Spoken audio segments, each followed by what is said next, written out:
Hey everybody, I hope you're all doing well. I've noticed that I'm not the only one that's hasn't been posting many videos out. It seems like a lot of people must be enjoying the um, beautiful weather out that we've been getting here in Ohio. We've been getting some 75-degree days, which is kind of unheard of for March, early March. I think this weekend was chance of snow, but now it's rain, so I think it's going to rain Friday, Saturday, maybe even a little Sunday. But I'll be actually going to that Buckeye Classic down in Hillard, Ohio. This will be the second model show I've been to, and I was getting a couple models ready, spraying some. I use that Nova spray. That's a cleaner and a wax. And it's like, well, broke that mirror, and then popped off the windshield wipers. The wipers are easy to fix, but the mirror actually snapped right on the stem. And it gets to the point where it's like I don't even want to bother taking my cars out of the cabinet and taking them to a show if I'm going to just destroy them, prepping them for it. But I guess that's just something you gotta get used to. I am taking 5 models, all ones that have been on this channel before. Taking that AMT Woody that I did. I'm taking the Mustang, the GT4 Mustang, the Tamiya kit. The red and black Chevelle station wagon. The Anglia, it's a 51, I think, and then the silver and green Impala. So I'll have 5 kits I'm going to take. Don't know if I'll have any luck at the show, but that's not the whole reason I'm going. I just want to see everybody else's builds and maybe get some tips and ideas from them, and look at the other vendors that's going to be there, because you always find some good stuff there that you don't usually see anywhere else. So I'm excited for that. I will be bringing shop cards, so if anybody there is a viewer and you see me, you can ask for a shop card and I should have them there. So I'll be excited for that. I'll take my GoPro and do a quick video, because I think we're a little out of the area of where most of you guys are at that follows the channel and everything, so I'll share it with you. But this video is going to be a little bit of an update on my rat packer. Now that kit, I don't know if it's pre-order or if it's out, but everybody's looking at that Mobius kit. The Mobius kit looks a little better than this one. I don't know if it has the altered wheelbase like this one does, where it's so much farther, and everybody else seems to be doing videos on this kit, which is kind of surprising. I didn't really pay attention to any of that. I just kind of wanted to do this gasser with my 63 Chevy 2 wagon. Yeah, it's a 63, the one by AMT. Because I'm going to have it hauling this one. This is going to be on the trailer. I got the base coat down. I have done a lot of sanding on this thing. I'm trying to improve my builds, and trying to do better steps and phases and stuff on it, and so I end up sanding a lot. I smooth this out, this side here, or that angle of the panel on both sides. There was a lot of sink marks in there, and so I took my sweet time and sanded it out. There was a hell of a sink mark right there on the, well, you can't see it with my big hand in the way. Right there. See that? Right there was a big sink mark. Yeah, usually that ain't ain't a spot for one. It's usually somewhere else, at least not that I've noticed. And so I sanded that out pretty good. And I think the panel, or the body actually was in pretty good shape. And after doing that, so I put the base color on. This is one of the colors. It's going to be a two-tone. And I have a little bit more sanding to do right there. I must not have saw it, but I do have a little bit of a sanding mark, so I'm going to sand it. I was planning on doing another coat of this silver on it anyhow, because it's just one thin coat. But do that. I did scribe all the lines, the panel lines, if you can tell, on the trunk and on the door. They were nice crisp lines, but you know, adding that scribe to it does seem to help a lot in the final. One thing is I don't like doing panel wash.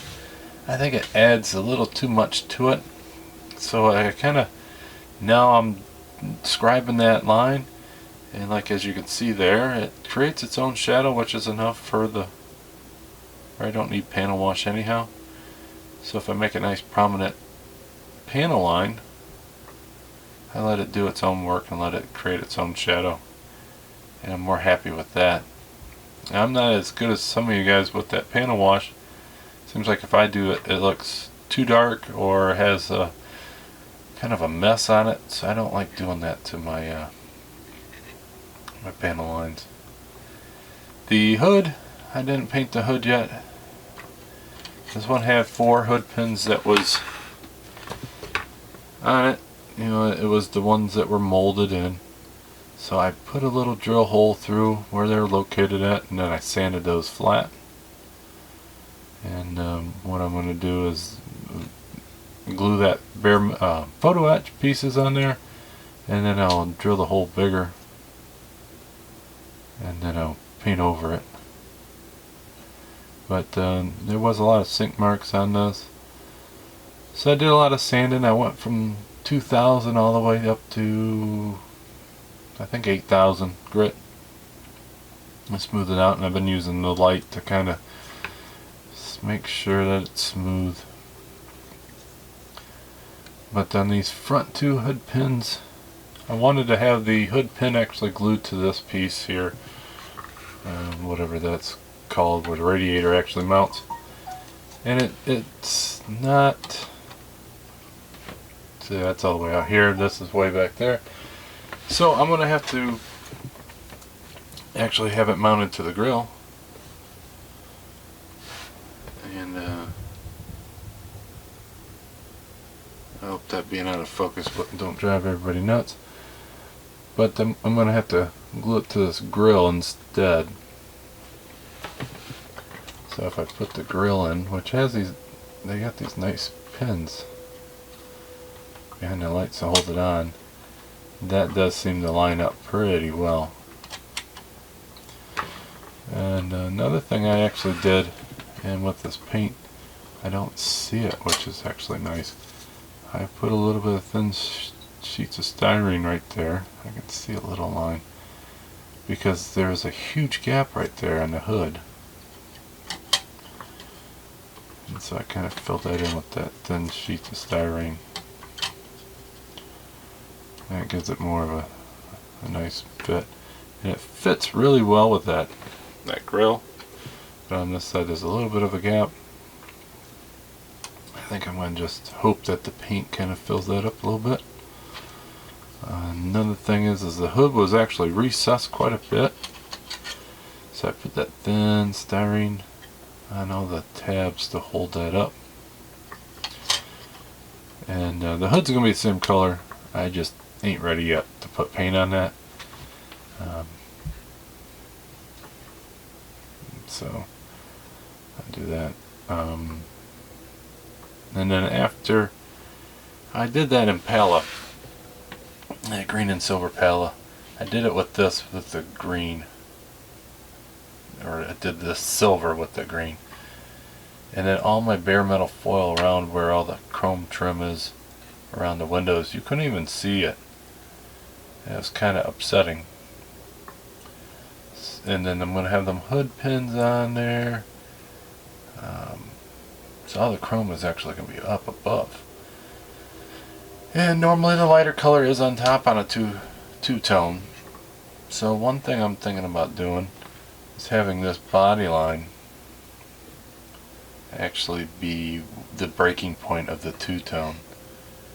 And I might do silver on the bottom, and I might do the blue on the top.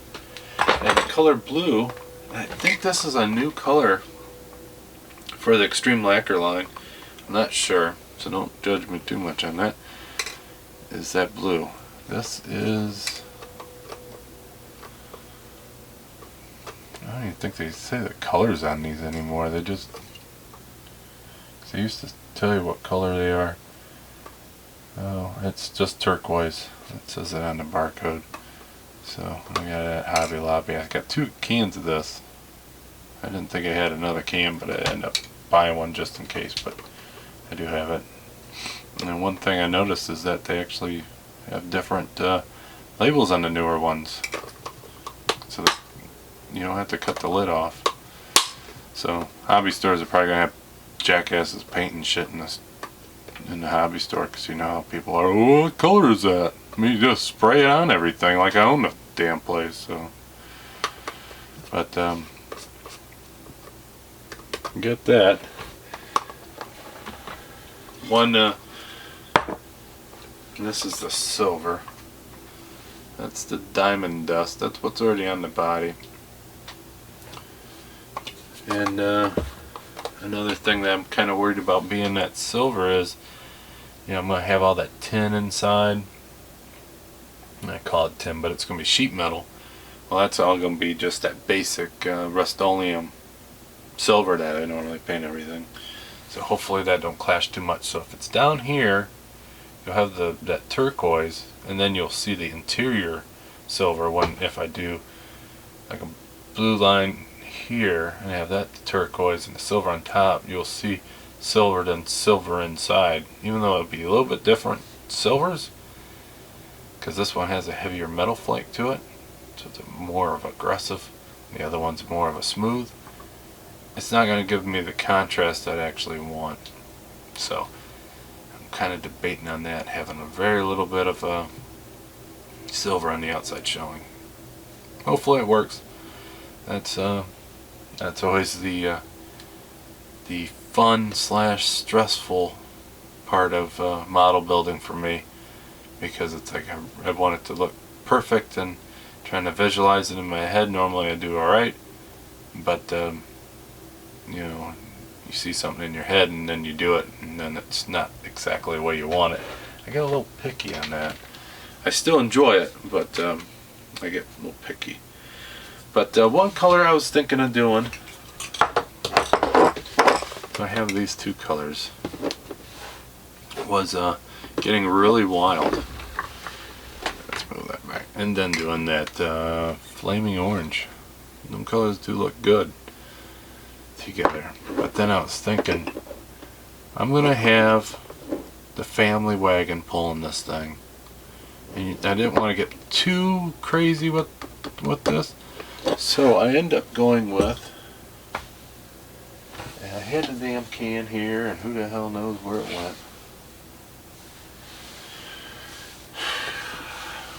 But anyways, I went with a gold color, and I did the roll cage in that color. But it's the same brand, it's the same lacquer. I went with that gold. And so all the roll cage is going to be in that, so that would be in, it'll be in there like that, next to the blue. So I think that would be some good contrast there. It would be wild, but not super wild. And then when I do the family wagon, it's going to be the silver and turquoise. And so on its own, it won't look like a crazy person painted a wagon. So that was my thought. And on the wagon, I might change the two-tone up a little bit and just have it the same colors, but not as wild. So, but let's show you what I got done so far on the chassis. So here's the motor and chassis. So I got the velocity stacks for the so when I do a video I end up becoming brain dead, so I know what it's called, but not coming to me right at the moment. But I got the fuel rails. I made those out of just tube styrene, and then I made the A&N fittings out of them glass beads, and then I did the fuel lines out of that braided hose. And then so this is the fuel pump. Now it's kind of odd to have the fuel pump there, but a lot of these older drag racing ones would have that fuel pump, and I think that's what this kit it was going for, but they didn't do that detail. So they had in the instructions, they had just a chrome cap that would go over there, and they called it a fuel pump, so they were letting you know that was there. But so I made a piece of round styrene and put a cap on it because it was the hollow stuff, and put a through hole, and painted it black and mounted it to that spot so it's a little bit more dominant. And so what it will be the gas tank on the grill, and then this will be the line in, so that will feed this. And since it is a pressurized system, you have to have a return. So it's pressurizing this, it's going on to the other side, and this is going to go with this line back to the tank. So it's going to dump it back into the tank, so you have that constant pressure and the equal pressure on all of them. And so there's the fuel system there. So I haven't put nothing on this yet because it's kind of a little ways away. I don't want to mess up that braided line yet. Let's see. Right there is my dipstick. So it's just a piece of brass tubing. And then I drill the hole where it normally goes and just put a wire in there and give it a curl and painted it black. I do have spark plug boots on there. So I got that. I got the vents or the breathers for the valve covers. I just have to glue those on.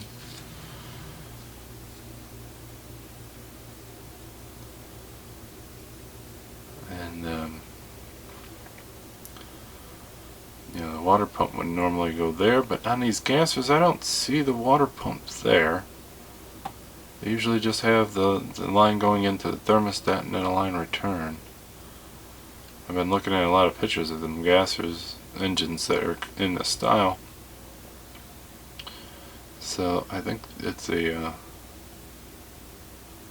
standalone fuel or water pump, but some of them I actually seen below this and not going into the traditional spot. So because there is a group of gasser engines, they don't run a serpentine belt at all.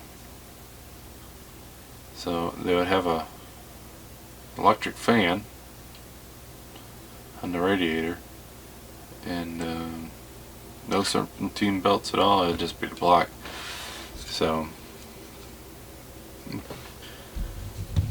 it's kind of fun to do your own little history research on it, and because I've always enjoyed gassers, but I never really dug under the hood and looked at the technical settings of it. So kind of doing that with this build. I wanted some good contrast, so some sway bars, they're not sway bars, but I painted them red. I think it turned out really good contrast to colors. It looks really cool to me. And then I got the gold going all out with the tube chassis. So this here. So the firewall, this is going to be the firewall. So this will be the firewall you see when it's done. It's really plain. I am going to 3D print a MSD box and put it over here and drill a hole, have the wires going in. One goes to the tach. I have the schematic but not in front of me. You get the ones to the battery, the positive and the negative, and then you also have the ones going to the fuel system. So I have an MSD box here and I'm going to run some wires to it and that. Like I said before, I was going to do a tach that I got, I think it's a Detail Master tach, but I haven't done nothing in here yet because I really want to add some more detail to this. I love to add those bead lines that they do in the tin and stuff, so I've been trying to think of how I'm going to do that, but I just haven't decided yet. I'm thinking I'm going to use the cooking pan tin and then somehow make a mold and then press it in, but still haven't worked on all that out. But so there's how that mounts in, and I think I'm going to paint this black because that's not going to be like the tin work and stuff. I was thinking about maybe doing door cards, making them look like sheet metal door cards, but I'm still working on that. So, and then let's look at the grill.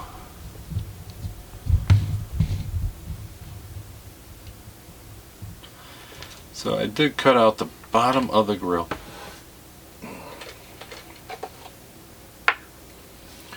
So here I did cut this out. I am going to strip all the chrome on this. It's nice chrome, but I gotta do some sanding work to the sides here, get rid of some mold lines, and I think I am going to cut these headlights out, 3D print a lens and a dome, the inside of it, put that in there, but by cutting that out I'm going to lose that nice placement pin. So that kind of sucks. So I'm still debating on that. And then where I cut out, I'm going to have the fuel lines coming out. And then here is the blurry gas can. I modified the bracket that it came on because it had the 2 feet, so the other feet would have been right here on this side, so I cut those off, or they would have been over on this side here. I cut them off and just rounded it off so it looked like custom brackets, and this will sit on here. It goes like this. No. So it'll sit on there like so.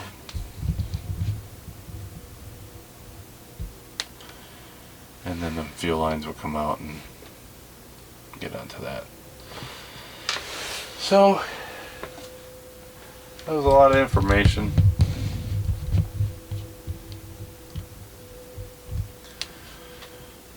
But I have been taking my sweet ass time making videos. But like I said, I think everybody's out enjoying the warm weather after the long winter, and I don't blame you. So until next time, I hope you have a great one, and I'll talk to you then. Bye.